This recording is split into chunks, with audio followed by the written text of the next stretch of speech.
unfairly. That's what she's really well known as, and better known as the Women at the Center. So putting women at the center, a unique non-profit organization or a charity created by and for women and trans survivors of gender-based violence globally.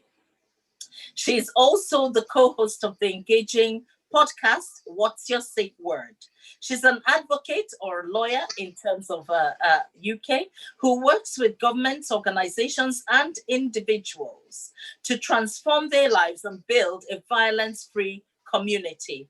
And in 2006, she was selected by the Lieutenant Governor of Ontario as one of the 13 experts tasked to review the range of services provided to women and children within the province. And in 2016, she was appointed by the Canadian government to the Advisory Council on the Federal Strategy Against Gender-Based Violence. An international speaker and a trainer, she has developed and facilitated training to various sectors and was one of the 12 Canadian women delegates appointed to the UNCSW 63. Nneka is also an expert advisory panel member of the Canadian Femicide Observatory of Justice and Accountability. She sits on numerous advisory boards and committees, including Family Law Committee of the Board of Legal Aid in Ontario, and became a member of the Domestic Violence Death Review Committee at Ontario Ministry of the Solicitor General.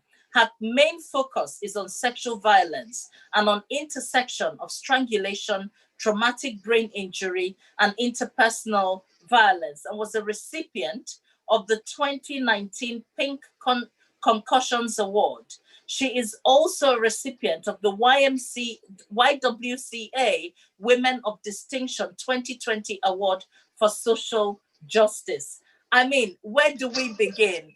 This woman is phenomenal. And I'm so delighted that she has made time today to speak to us and to inspire emerging leaders and leaders in our generation and future generation of leaders. So you're speaking to the world, really, because so many people tune in on our Twitter page, on Facebook, and on YouTube. And they want to hear all about you, even from your own mouth. Welcome, Nneka MacGregor. Thank you so much. My goodness, that was a lot. That was a lot. And it's actually very, very difficult to sit and hear all of that stuff. And it's just too much. I focus on the work. No, I think the focus should be on the work, not on the people, honestly. But thank you so much for inviting me to this wonderful, wonderful podcast.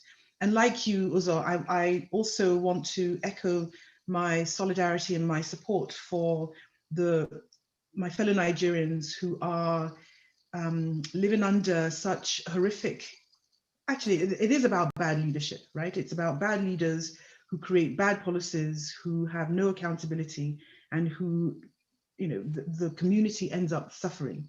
So my solidarity and my sincerest best wishes are going out to my fellow countrymen and women and the youth who are actually doing the uprising. Absolutely. I don't know where to begin. What's the question? What do you want me to say? The question we want to know, how did you become a leader? Did you always grow up as a young girl thinking, I want to lead, I want to be right at the top of something big, I want to speak for the rights of others? How did your leadership journey start? Oh, wow. I didn't grow up thinking that at all. I was raised obviously, I was born in Nigeria and was raised in England. We came just at the cusp of the end of the Biafran War. And I was the fourth of 5 children, ended up being raised by a single parent because my mother, my mother passed away. So my dad raised us. And I got to see what leadership looks like, I think, from my dad, because even though he wasn't the oldest in his family, he was, I think everybody would acknowledge this, he was the most responsible member. So he was working and studying and supporting, family back home. And so I got to see him and what sacrifice looks like, right, in parenting, what sacrifice looks like in leadership. And so that was sort of an inspiration, but it wasn't an inspiration for me to think, oh, I want to do that. I want to do that when I grow up. I actually fell into leadership when my ex-husband and I actually started our first company together. We were living in Northampton. We started our first company together in our mid-20s. And that was the first time I sort of became an employer. And we had staff. We were in pharmaceuticals. And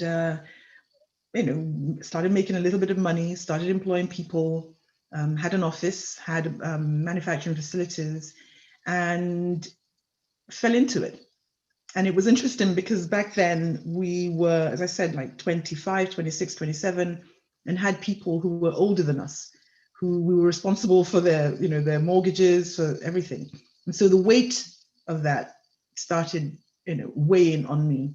And I started realizing that leadership is not something that you do out of ego, because there's responsibilities that goes with it.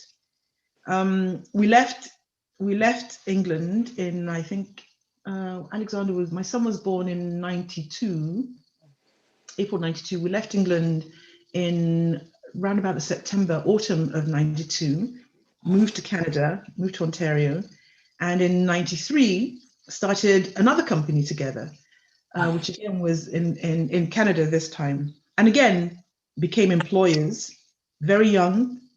I don't think we'd hit 30 by then. But again, we were employing lots and lots of people. And again, I was thrust into it. And it wasn't really something that I thought much about. You just got on with it, right? You knew what you wanted to do. You knew the tasks that needed to be done. And then the challenge was, how do you find the right people? Yeah. The right people was beyond their technical skills. It's about personalities. It's about a common vision, right? Getting people to align with you. So that happened. And then I was living in a very challenging, for want of a better word, a very difficult personal relationship, which I ended up divorcing my ex-husband. And because of the violence that I had experienced, I sort of again fell into advocacy, because as I was navigating in Canada with my three young children, all my family was in England. I knew nobody here apart from my staff. And you can't go and tell your staff about your personal problems, right? So I was navigating all of the systems with three very young children and alone. And through that navigation process, I realized that the systems that were meant to support women who experienced domestic violence, intimate partner violence, criminal justice system, family law, child welfare, all of those systems were utterly useless, right?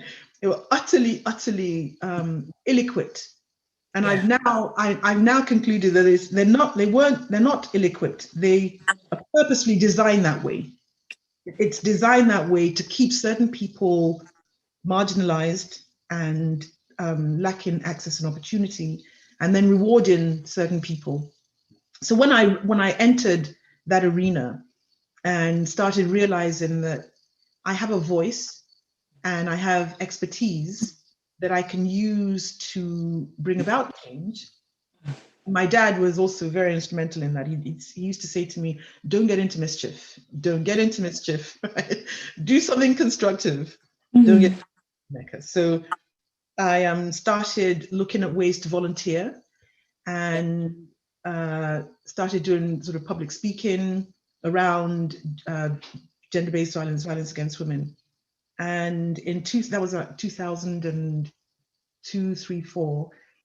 But by 2008, I had sort of gathered this following of other survivors. Every time I'd speak, other women would come and say, I'm a survivor. I want to do what you're doing. How do I get involved?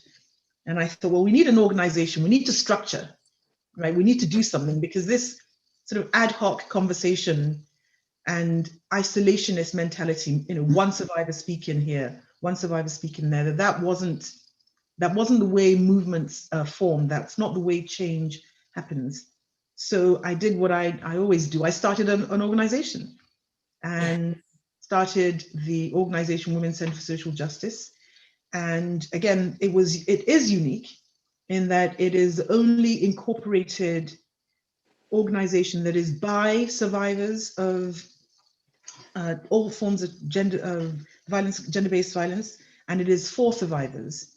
And what makes it interesting was that up until then, people, when you think about a survivor, you think about these broken women, right? These poor broken women who are incapacitated, they don't have skills, but the reality is that survivors come in all different, walks of life, exactly, all different walks of life.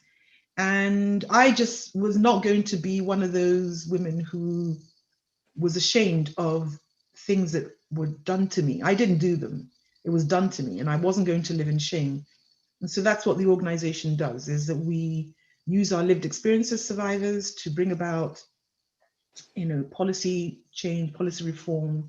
We do training, we do everything. We do everything. And so that's my journey. That's that is huge. I mean, Nneka, this is absolutely inspirational. And already one of your biggest and bestest cousins, Mehala Chuka, Alexis' dad, is watching. And he's so excited, he's buzzing on his seat. He said, Nneka, I have so many fond memories of us growing up together, both in London and during the short period we both lived in Onitsha in Nigeria with your mom. We are so proud of the work you're doing. You are an inspiration to so many people, and him included. So his question is, what do you consider the greatest challenge women face in the workplace? The greatest challenge, I could be really, I will, it might sound facetious, but it isn't. It's men. I really believe that. Because, again, the work that I do is on the intersection of gender, and again, then we put in race and ability. But if you think about the ability of women to rise in, number one, to be employed, and then number two, to rise in positions of power, the obstacles that often stand in the way are male, the male supervisors. And it is facetious to blame men. I think it actually is around how we are all socialized, we're all raised, and how women are not seen as being competent to do certain tasks. And women are being pushed to do some tasks and not others. And then we talk about the pay disparity, right? How women in Canada at least are paid, the stats are around 74 cents to the dollar a man gets for doing the same work. And if you layer in Black women experiences, Black women are paid on average 54 cents to what the dollar a white man gets. So there's this gender divide that percolates right throughout, regardless of what workspace you're in, what sector you're in. It's about those in power, and it's traditionally the men, not being willing to share space, right? To open up the space. So I think that's a huge challenge. And then the second part is that when you have women, some women who have made it into these leadership positions, they don't actually open up the door for other women to come. That's true. It's multi-layered, but I'm going to stick. And I don't know whether that's what Chuka was thinking. Oh, absolutely. Do you know, honestly, as you're speaking, firstly, we had a comment from our listener, Bilan Mahdi, and she's asked the name of the organization that you lead, and I believe it's Women at the Center. Yeah. Yes, so it's all one word. One word, Women at the Center. Check her out. Incredible. Yeah. And you know, I was thinking something about what you said. I know many women would also agree with you that they find that working with men or working for men can be sometimes challenging and difficult. But the biggest concern I have is where you work for another woman, and that woman is the bane of your life and literally is torturing you to death. And especially another Black, Asian, or minority ethnic woman who really doesn't like to hear that you're doing better than they are. They're smashing down the ladder and destroying. How do we tackle that, Nneka? How do you handle these discouraging experiences that we may face? Yeah, that's a great question. In my capacity for example, as the executive director of the organization, I enter spaces and oftentimes I am either the only Black woman in that space or one of few Black women. And I make it a personal habit every time I enter such spaces that I go up to the other Black woman and I mean, it's COVID, so, and I'm a hugger. So you can't hug anymore. I'm a hugger, dying. Right? It's terrible. But I make a point of introducing myself. For example, yesterday we had a Zoom call with our minister, the federal minister for women and gender equality. Her name is Minister Mariam Monsef. So the federal council that you talked about before that I was appointed to in 2016, we're back again, right? Starting 2020. So we had the first meeting yesterday, all on Zoom. And for a long time, I was the only Black woman for the first, 2 years of the first iteration. Then a brilliant young Black Indigenous trans woman was brought in. Her name is Jade Peak. Check her out. She's flipping dynamite. And then the very last meeting, a mixed race woman was brought in. This time, yesterday, on our Zoom call, another ED who I absolutely love, again, and her name is Paulette Senior. She is the CEO of the largest non-government funder, the Canadian Women's Foundation, Black woman funding that, leading that. And then there was another, so I knew Paulette and I knew Julie Young, but then I see this flipping, stunning, brilliant, another woman called Angela Marie McDougall out in British Columbia.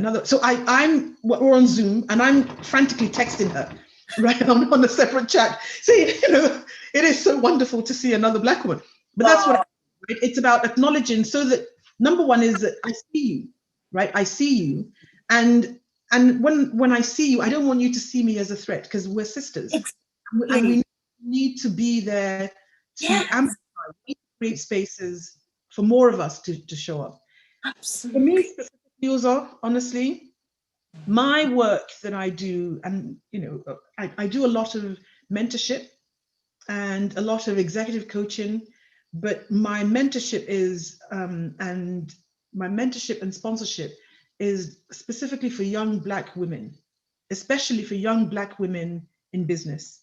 And I view it as my responsibility. It is my moral responsibility, my ethical duty to share everything that I've learned with these young Black women, because otherwise, what's the point, right? I'm 57.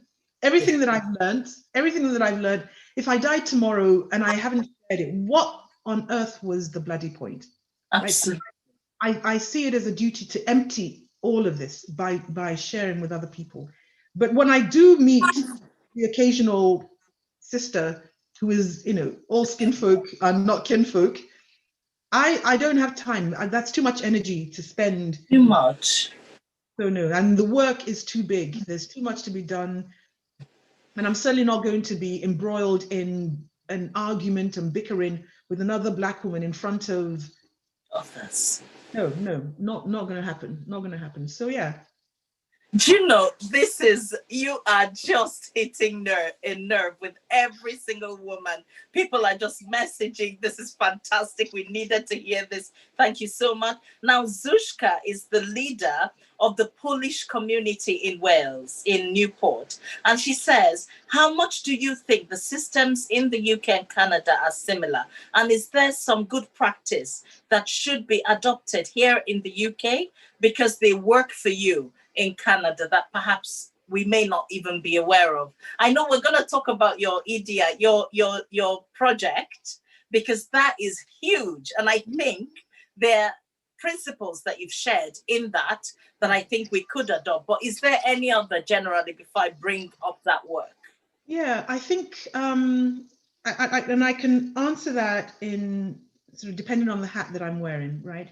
So if I'm wearing my anti-violence against women hat, my comment would be around just exactly what we've done here of centering the voices of survivors, those women and women identified individuals who have the lived experience of the violence, centering them in policy work, policy reform, centering them in program, in evaluation, in research. Because when you think about who the experts are, yeah, it is, and with all due respects to any academic out there, the experts in this area are women like me, right? And we are the ones who are mined. Researchers will come, create ethics approved, research questions, do their surveys, gather the information from us, and then go and write wonderful articles. And then then they forget us. But when you center those with lived experience, you actually unlock a wealth of information, different perspectives that you wouldn't otherwise have seen. And also shifting language is something that we're really pushing here. So we don't talk about women's stories as an example, right? People talk about women survivors' stories. We don't use that word anymore. We talk about declarations, because using the word stories implies that it's stuff that she made up, right? A story is like a fable. So can you say the phrase that you use now, because that's helpful. Yeah, declaration. It's a declaration, like a declaration of independence or a That's declaration of war, right? If you want to really get political about it. Because what we're saying, and as an organization, what we're pushing for is for women to own their experiences and not apologize for it, right? And to occupy space in the world unapologetically, because we have every right to be here. We have every right to be here. So what was the name of the lovely, the person? Zushka. To answer Zushka, the point is, if you're working with survivors, right, and it could be disability, individuals living with a disability, it could be individuals, again, in the context of gender-based violence, is that you figure out a way to center their experiences. If you're talking about, just general policy, we have, again, our system of government over here, we have provinces and territories, and then we have the federal government. And the provinces and territories have jurisdiction over certain aspects of life and administration. And the federal government has jurisdictions over others. So, for example, in Ontario, we have a conservative government with our premier, his name is Doug Ford. And when he came into power, he decided that consent, right, the consent in relationships, which was a huge thing for the previous government, Ford decided it's no longer important, so removed it from the education, the curriculum. So young children are going through education and don't have a clue about consent. I don't know what the situation is like in the UK, but that is fundamental. Children, very young age, need to understand what no means and what yes means, so that if you understand what no means, the chances that you're going to commit sexual violence against somebody is mitigated, it's removed. So again, it comes from survivors telling you their lived experience and people listening. Wow. Honestly, Nneka, we need to invite you down to Wales. Oh, I'd love to. I'd come back again. Of training, development, encouragement, upliftment. I love the emphasis and the power in that word, declarations. This is my declaration. This is Absolutely. mine. Right? I choose the right to self-determine what I Exactly. in, and I stand in my power and do so. Exactly. And honestly, it takes courage to have survived violence, to rise and find your own sense of leadership and to Exactly. rise and then begin to lead others. How do you think, where did you find the courage to do that? Because some people, honestly, are totally broken and cannot ever feel like they could come from it. So if there's such a person who's an aspiring leader today listening to you, how do you suggest they could begin to rebuild and find their voice? That's a great question. I was very fortunate, I must admit, because my family are exceptional. My siblings were incredibly supportive. You know, not just my sisters, my brothers, my sister-in-law, my dad when he before he passed away. So I had my immediate family incredibly supportive. My children they're my life. They are my soul. And you only met my little one, Christiana, but the older two are equally spectacular, and they ground me, right? And so I was very fortunate to have people saying to me, "You've got this. You can do this." Not that I doubted. I didn't doubt because it was like a moral imperative. I had to do it. I had to do it, but it was critical to have allies, right? Supports around you saying, like cheerleaders, yes, you can do it. Yes, you can do it. So I was very fortunate to have that. And then I was angry, to be very honest. I am very angry. I don't see anything wrong with anger. I wear my anger like a cloak, is what I talk about, like my red lipstick. I wear my anger, right? And I have a right to it. You too. I love that. You see the nails? I love that. And anger is a good thing, right? If it's used productively, and it doesn't burn you, it doesn't consume you, but you actually channel it. So I was very angry. I was angry at how systems were failing women and their children. I was angry at how there was no accountability, right? I was angry at how the victims of the crime were being blamed for the violence that was committed against. I was angry, and I was free to vent that. And so I say to other women, own it, right? Embrace it. You have a right to be angry, and society should be angry as well. And it's funny, I got to digress for a second because I never used to swear, Uzo. I never used to use the F. Never. Everybody who knows me, Yeah. never. I went to a convent, Ursuline convent, and raised to be very, very good. And Daddy wouldn't let you. You just didn't. No, never. Never. But in the midst of all of this trials and tribulations, I started swearing like a sailor. I swear. I would be dropping the F-bomb everywhere.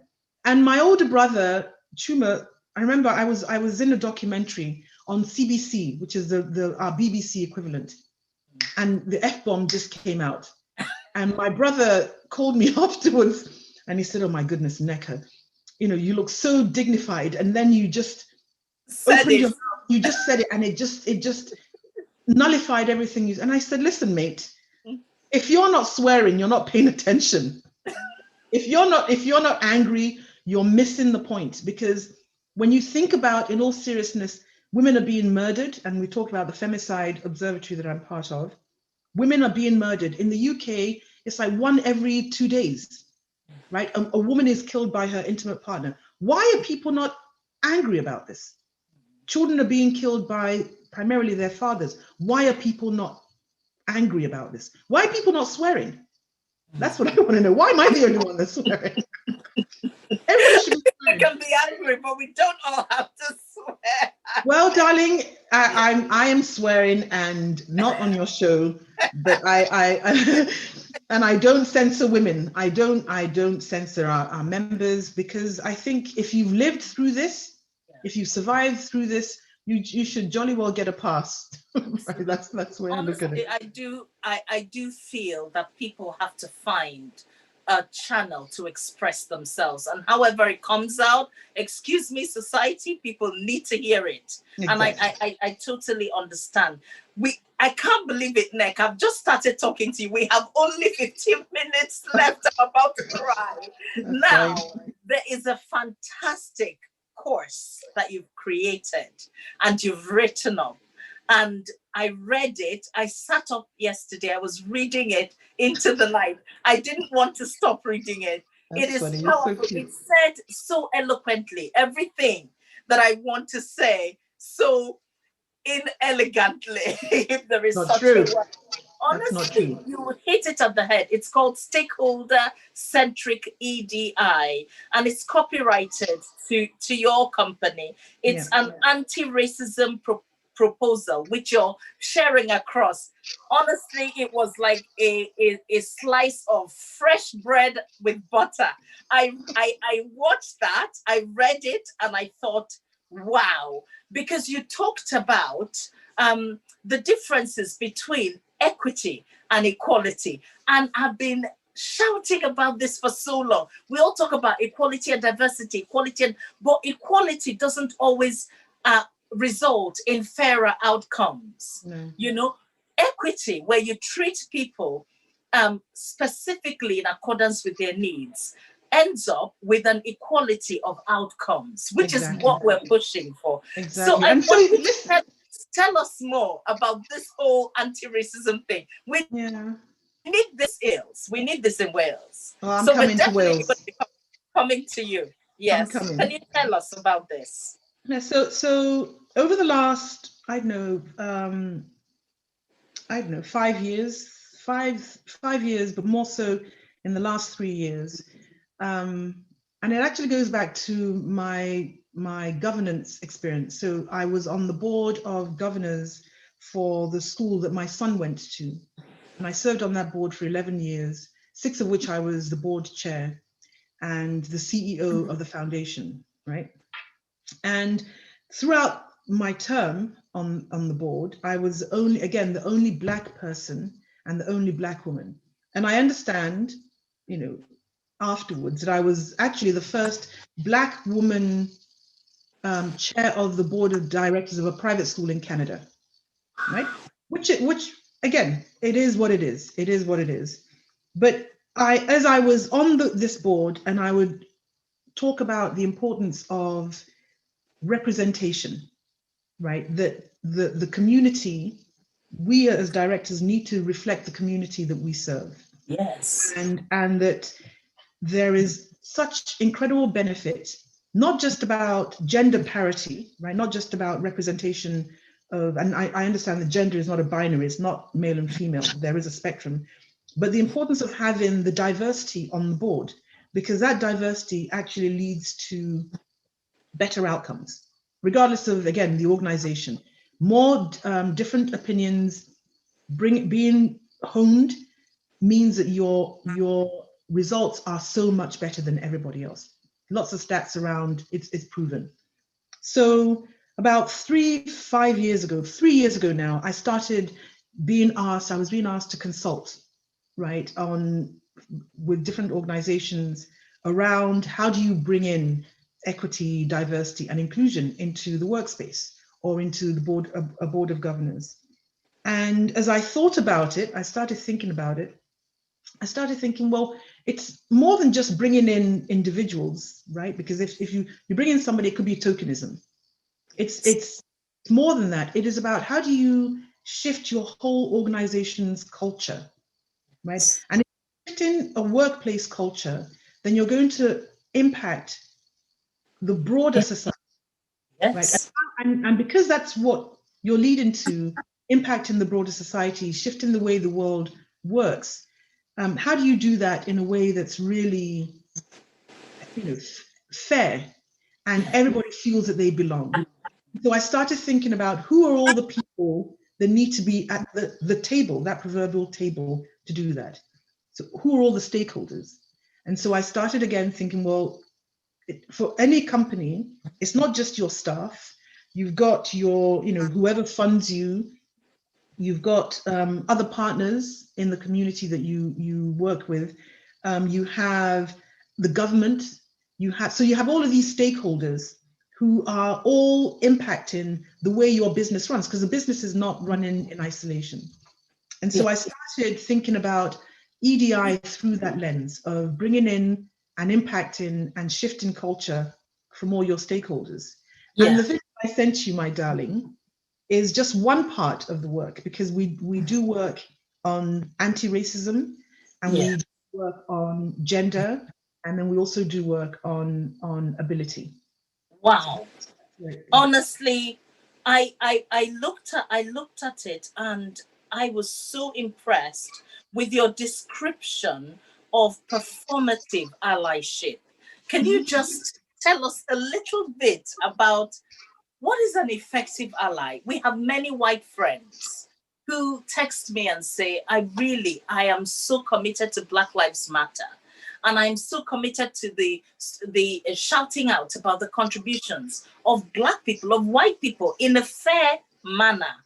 How can I be a true ally that isn't tokenized, that isn't seen as a tick box? How can that be achieved in your view?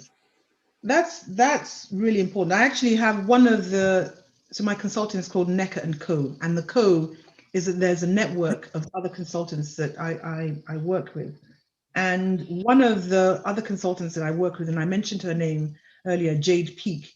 Jade talks about we need to move beyond the language of allyship and instead use language of accomplice, which I found really profound. And hear me out, right?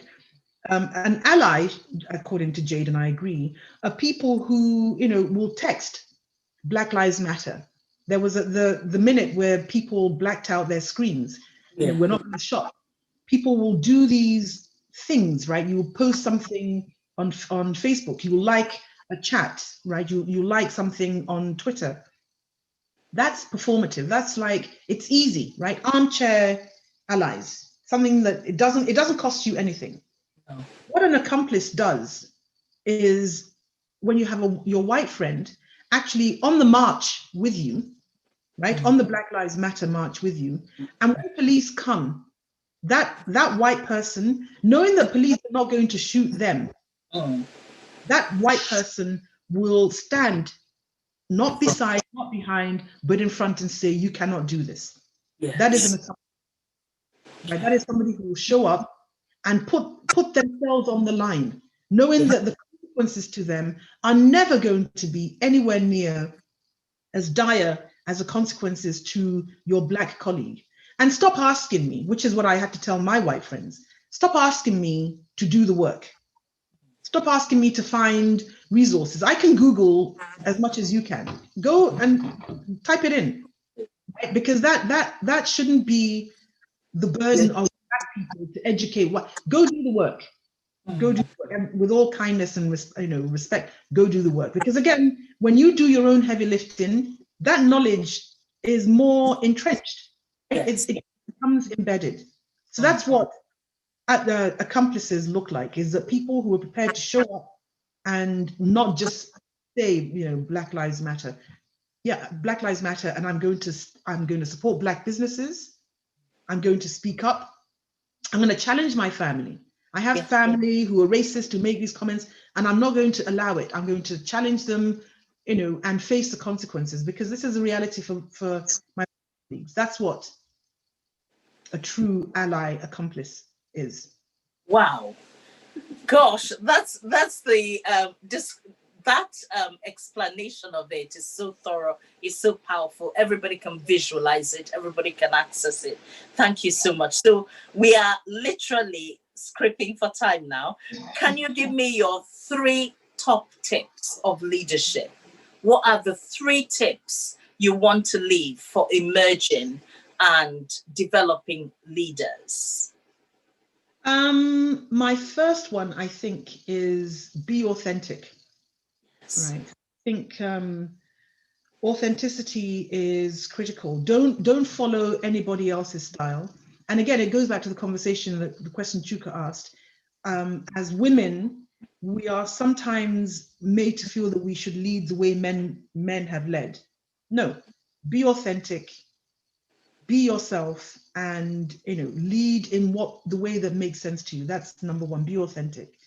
The second, I think, would be around empathy, right? Be empathetic, right? And understand that understanding the lived experiences and the realities of your staff, Yeah. right? You have to show up for them if you want them to show up for you.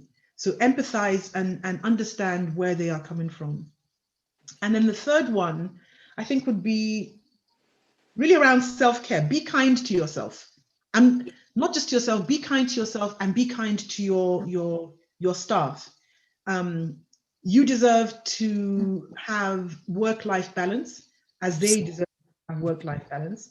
And when you think about myself as an employer, when my children were little and they had recitals, and I could get up and leave and go and watch Christiana playing her piano.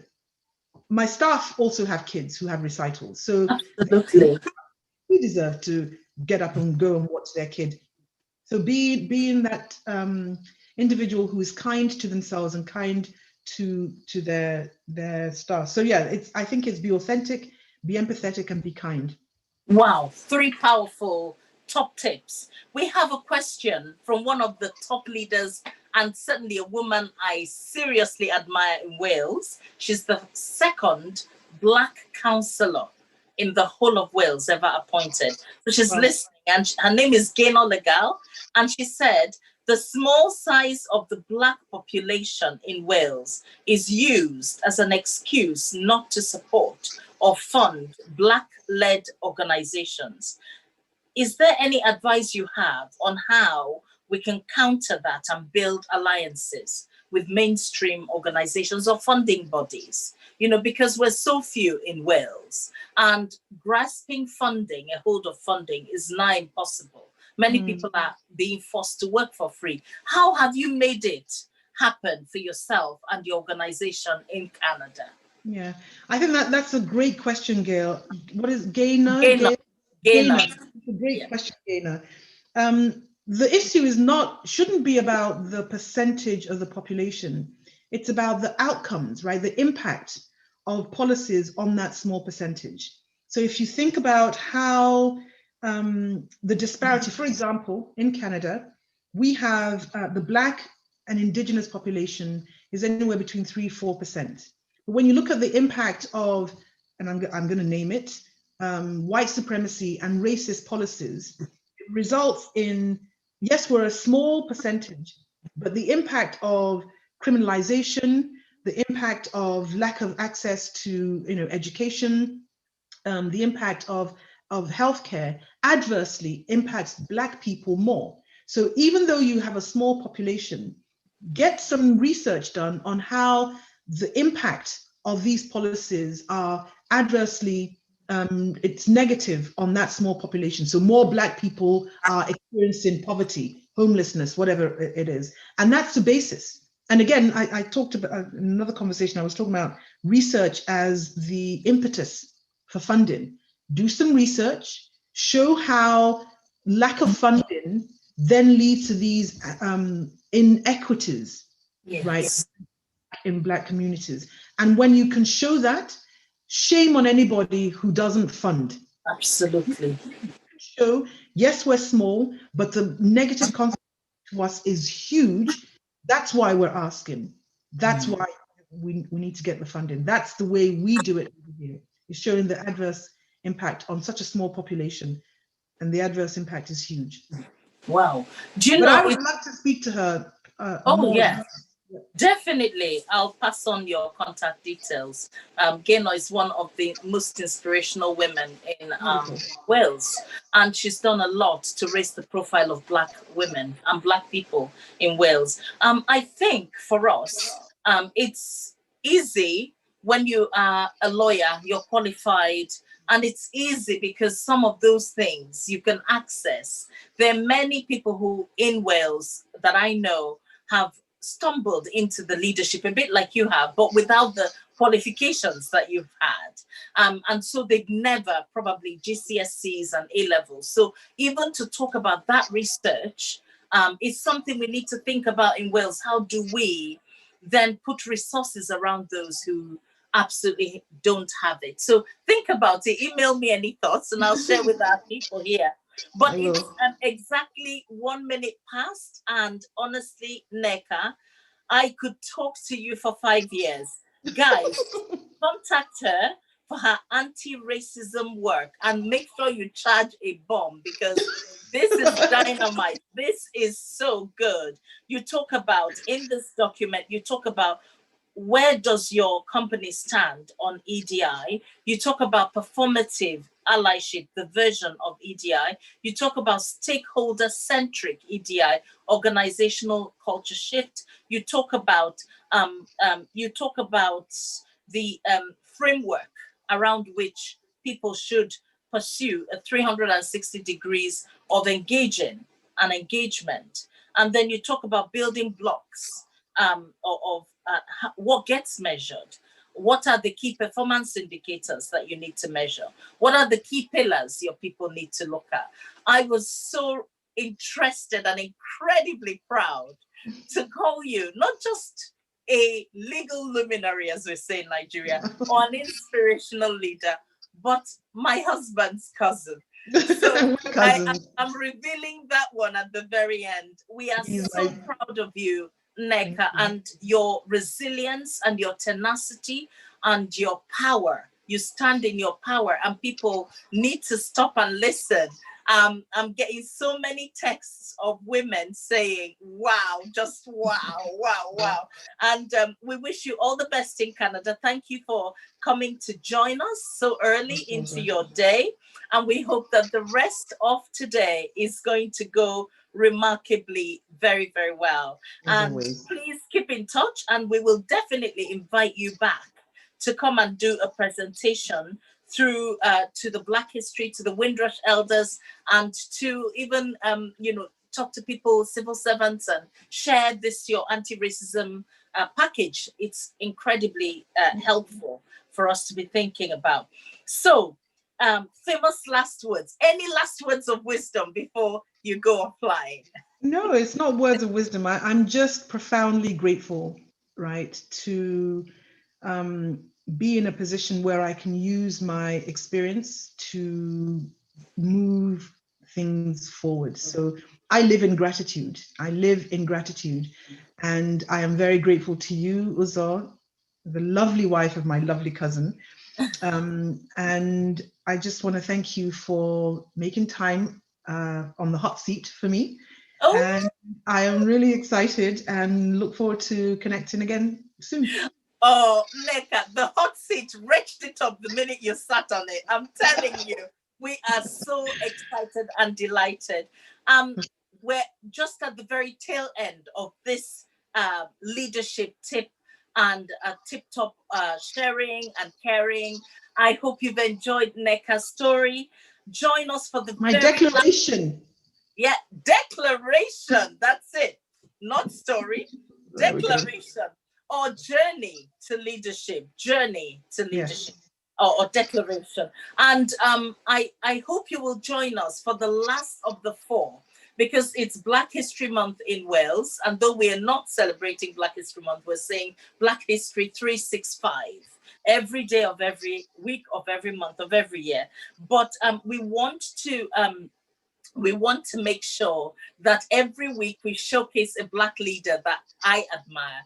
And so next week, we've got the fantastic Roger Mackenzie, who is the assistant, who is the interim lead for the Unison, and who is standing for an election, interestingly. He's a leader that we definitely admire. Tune in again at the same time to meet up with Roger Mackenzie, Assistant General Secretary of Unison in the United Kingdom. So I look forward to that, and it gives me great joy, and from a grateful heart as well, to say thank you to you, Nneka. You are 1 in a million, and we love you very much. And I hope that more and more people will get to hear of your story. My husband Ubaka sends incredible warm love to you and says, I am just blown over. I can't believe my little cousin is so